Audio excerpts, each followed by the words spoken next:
Hey YouTube, it's Casual Brews, back with my Week 14 NFL recap. Um, yeah, I mean, kind of interesting week of games. A lot of lopsided results, some good games, some thrilling finishes kind of mixed in there. Um, Kind of not a decent bounce back week considering how the week started and how last week wasn't so great. I went 15 and 13 overall in my picks. Not great, but after how the week started with Thursday Night Football, which I'll get into in a second, I'll take it. Didn't feel great about this card, honestly. I did at the time when I was making the picks, but when I kind of looked them back over, there was a couple ones that I wish I did differently, which I'll get into. Yeah, so 9-5 against the spread, which is a change. I usually am not doing so great against the spread, and 6-8 over unders. So kind of a reverse of how I've been doing lately, doing better on the point over under totals than the spreads. So anyway, get right into it. Thursday Night Football, the first game of the week. Yeah, Minnesota 36, Pittsburgh 28.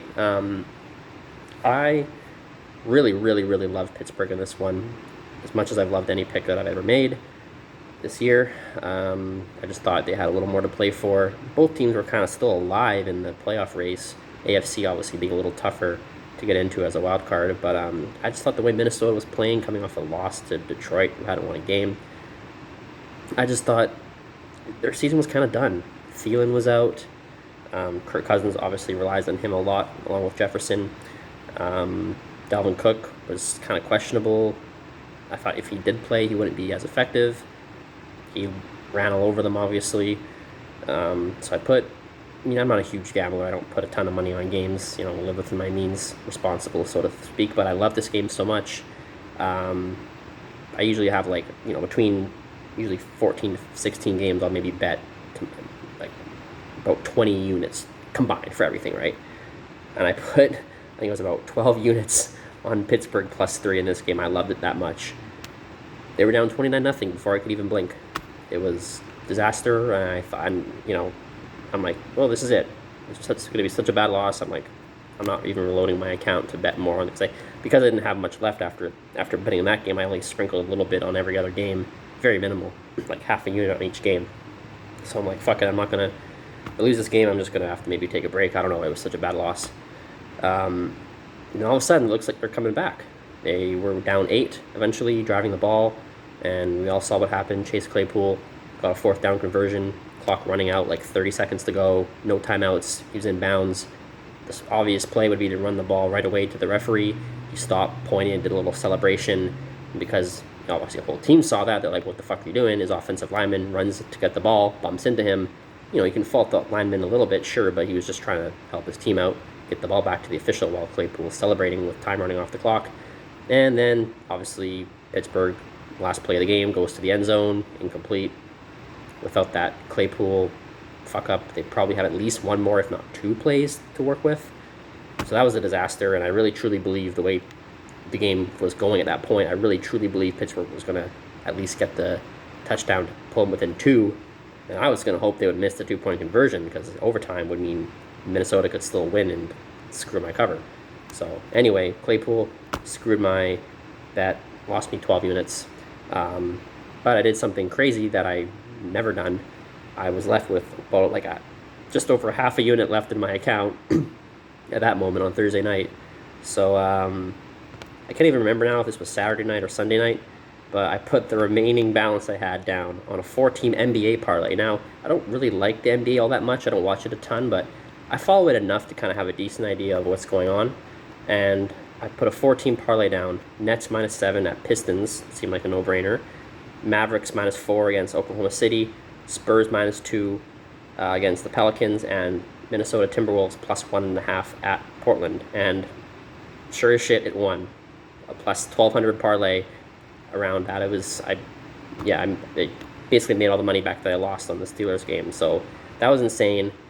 Ended up putting half of that profit adding on to the Rams +2.5 against the Cardinals, and that obviously won too. So I'm back in business. I'm feeling good. Maybe a little bit of good karma after that just terrible Steelers beat there. I really do believe they would have covered had it not for been the Claypool gaff. So maybe a little bit of good gambling karma. Like I said, I don't really ever bet NBA, but I actually have a pretty good record when I do because some of the lines almost seem too easy. Like The Nets -7 against the Pistons. Like, come on. It seems like a no-brainer. And yeah, so hit that 14 parlay, got my money back. And yeah, so anyway, back to NFL. Obviously, yeah, the Minnesota Steelers game that hurt. Obviously, I had the under 44.5 in that game too. Wasn't even close as well. Moving on, Browns 24, Ravens 22. I was on the Ravens, hoping they would bounce back. They kind of did. I did actually in a separate pool. I had picked them to win outright. Unfortunately, they didn't. I think they would have had Lamar Jackson not got hurt. That was a tough one on that regard, but at least they still covered the 2.5, and the over 43 hit as well in this game. So that was kind of nice. I think both these teams look flawed. Obviously, with Lamar Jackson, it's a different story, but he hasn't been doing all that well either. And Huntley's pretty serviceable as a backup. He kind of runs plays a similar way as Lamar. So I don't know. I think neither of these two teams is going to go anywhere. I don't think. I think that division could come down to Bengals, Browns, maybe even, dare I say, last game of the year. Yeah, so at least I won both of those picks. Next up, Seattle 33, Houston 13. Kind of back and forth this one. I didn't know, Seahawks season is mathematically alive, but very, very much a long shot because they don't have a tiebreaker over most of the teams they're going.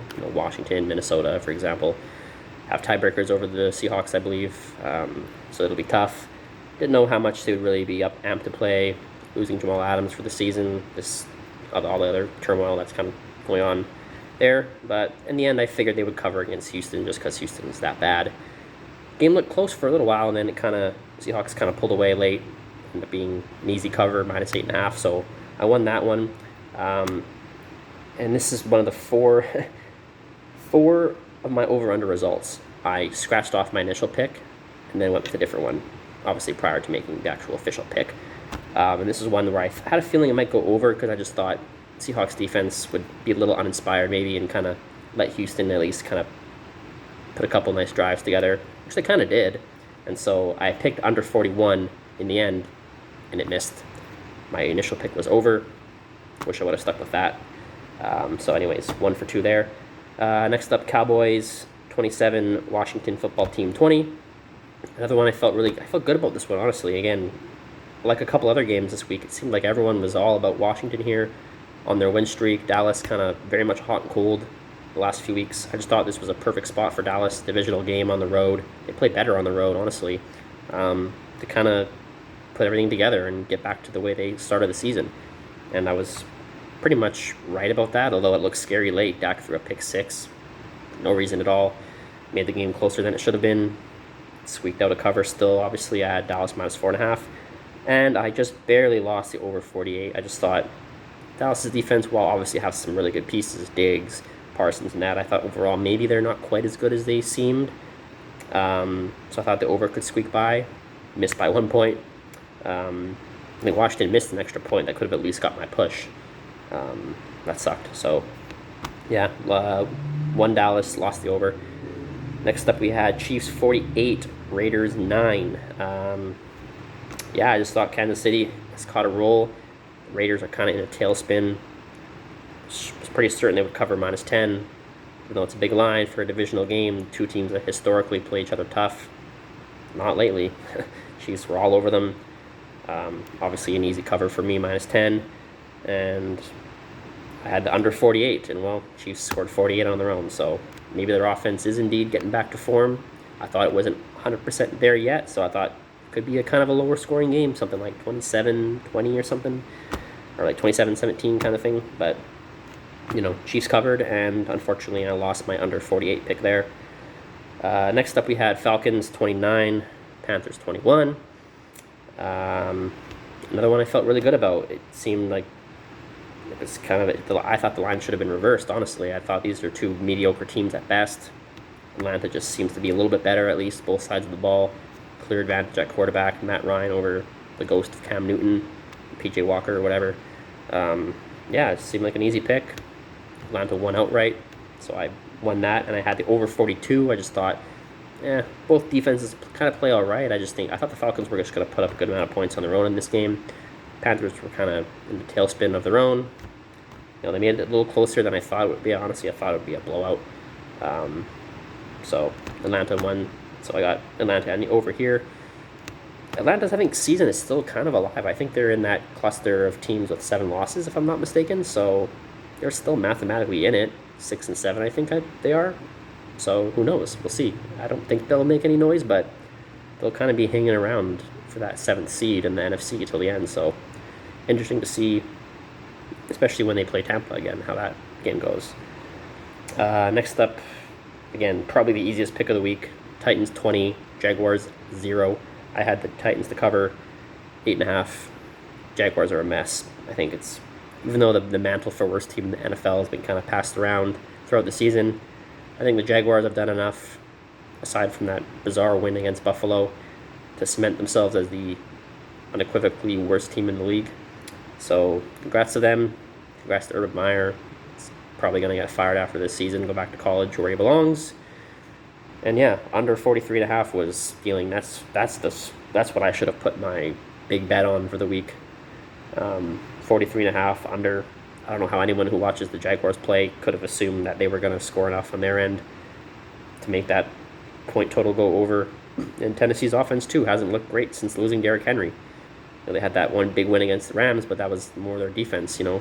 Effectively 2 pick sixes, 1 pick six, and then the other one was brought to like the 5-yard line. So Tennessee's defense still has played pretty well. It just seemed like a bizarrely high total for those two teams. Easiest pick of the week by far. So yeah, had Titans and the under, both win easily. Next one we had the the New Orleans Saints 30, New York Jets 9. Way off on this one, unfortunately. I just thought 2 pretty bad teams, honestly, now. But, the Saints obviously show that they still got a little bit of fight left. Although, again, I don't expect them to make any noise with Taysom Hill, Trevor Siemian, whatever they decide to do there at quarterback. But they look good in this game, obviously. Jets, I just thought they were going to be a little feistier, cover the spread.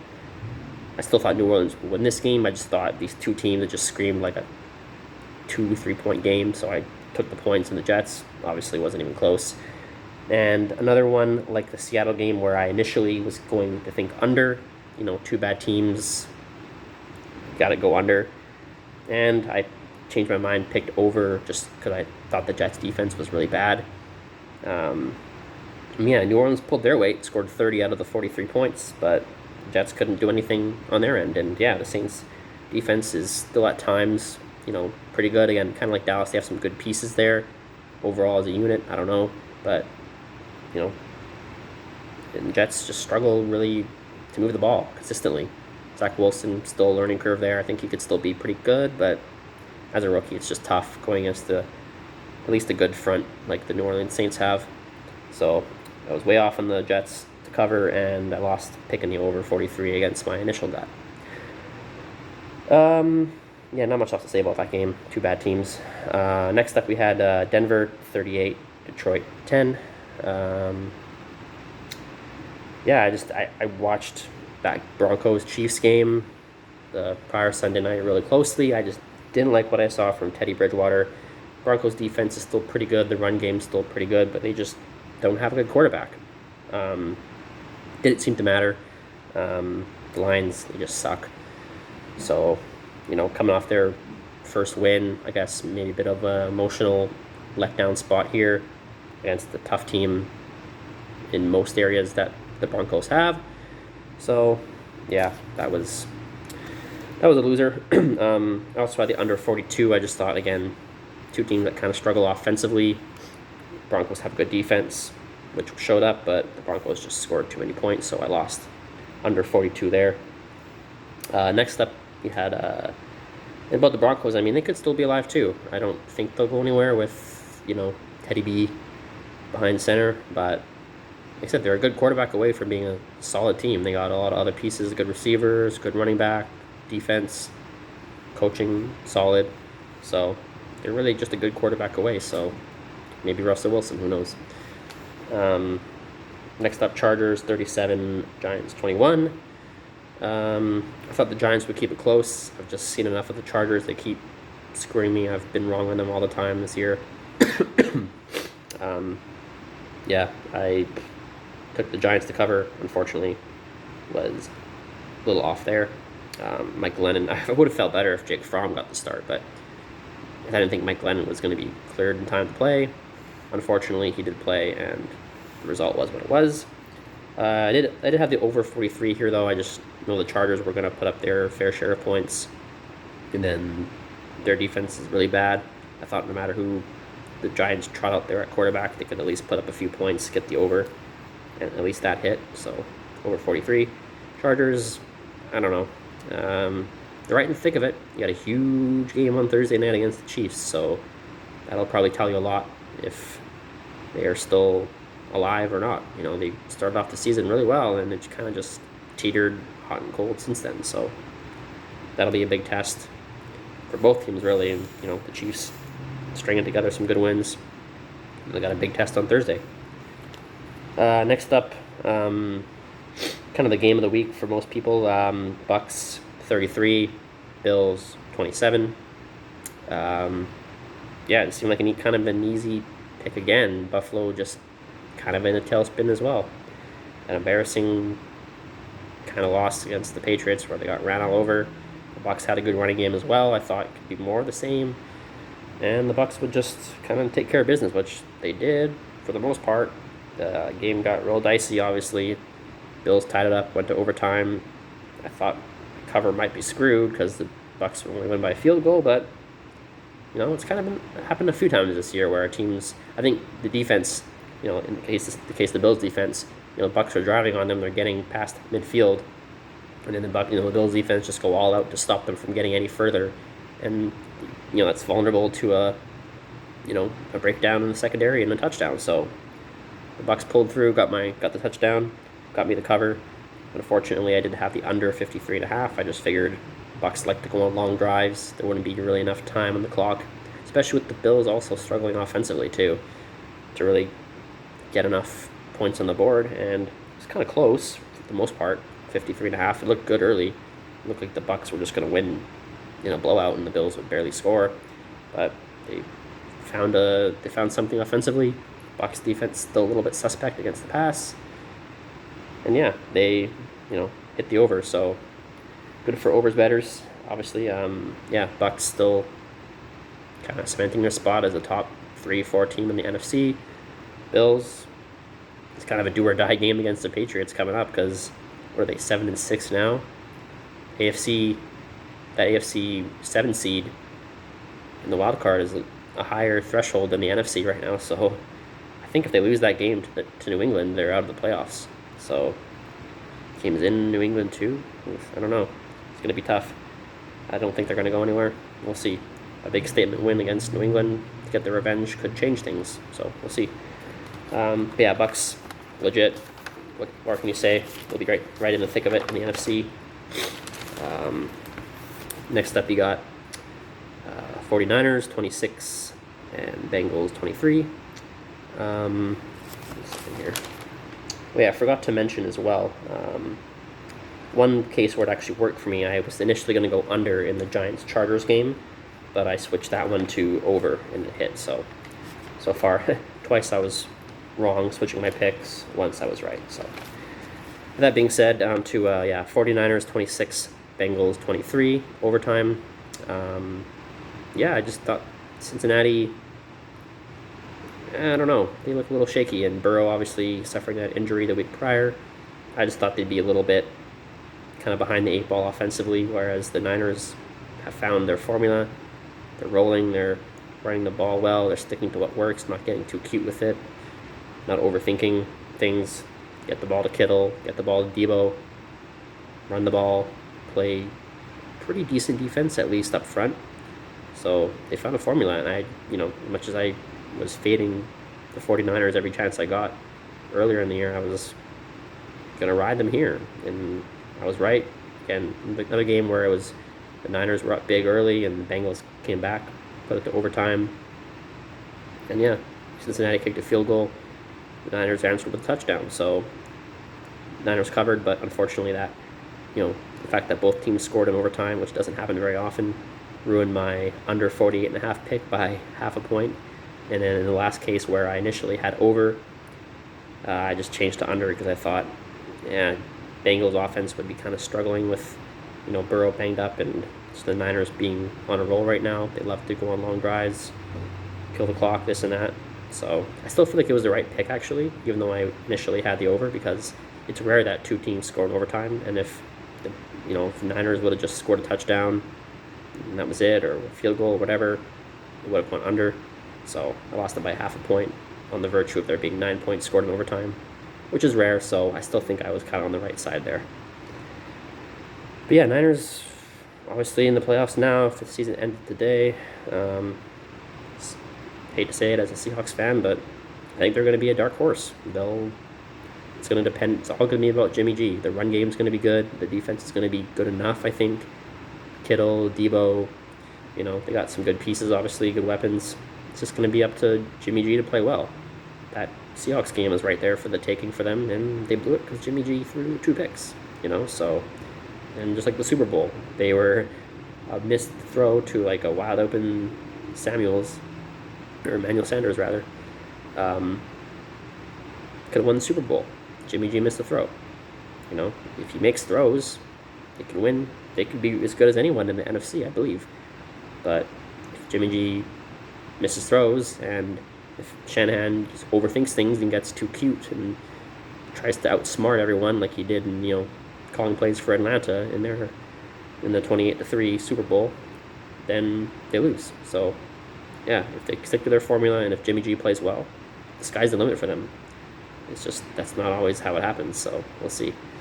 Bengals, I don't know. They're still alive. Obviously, they gotta probably win all but one of their remaining games. And like I alluded to earlier, the division could come down to the Browns and Bengals in their last game of the season to play each other. So tight races really in both conferences. This has been some of the tightest divisions and playoff races in recent memory. I read something where never in the last 30 years or something, I don't know exactly what it was, but has the season been this late and no one team has clinched the playoffs.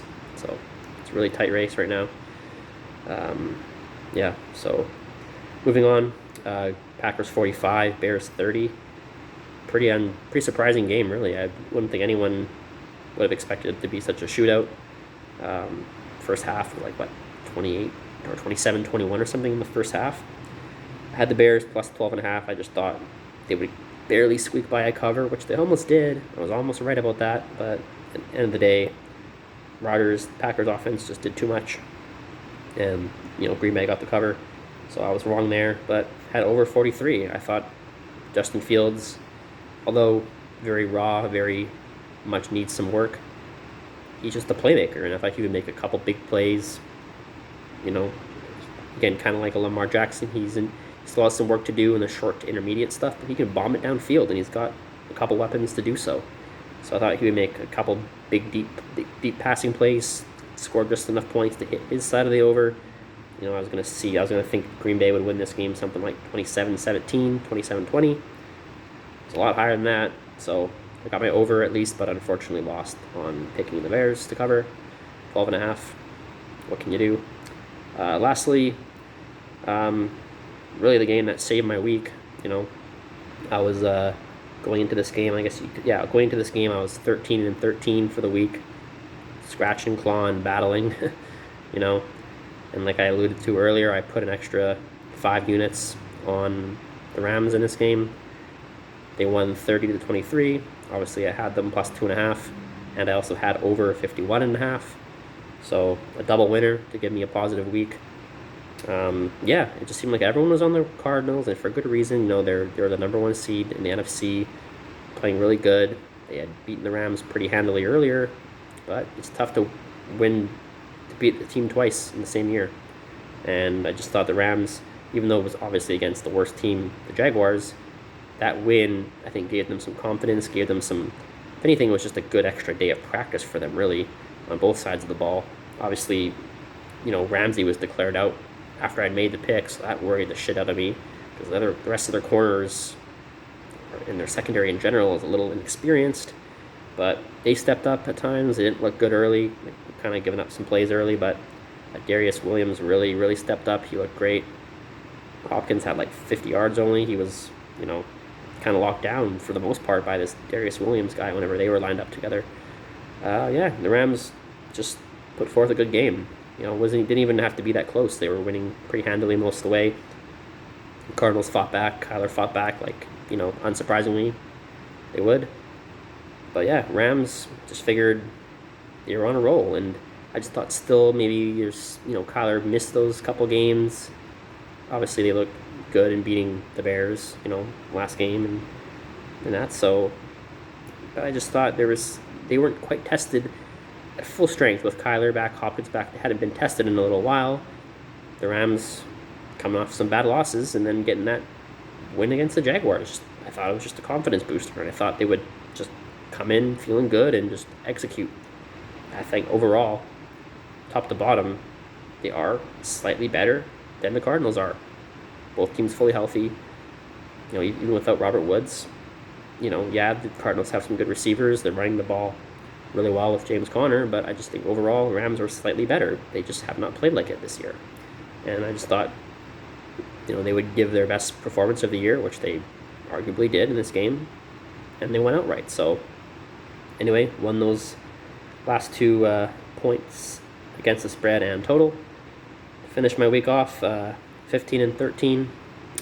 Crazy week overall, picks-wise, starting with that debacle on Thursday night, parlaying my last bit of change into a crazy win NBA parlay. And yeah, back on my high horse a little bit here. So I'm feeling good about next week. I'm going to have my picks uploaded later today or tomorrow. And yeah, so for now, that's week 14. Going to be interesting to see how this next week and the weeks prior unfold as we get into one of the tightest playoff races we've ever seen in the NFL.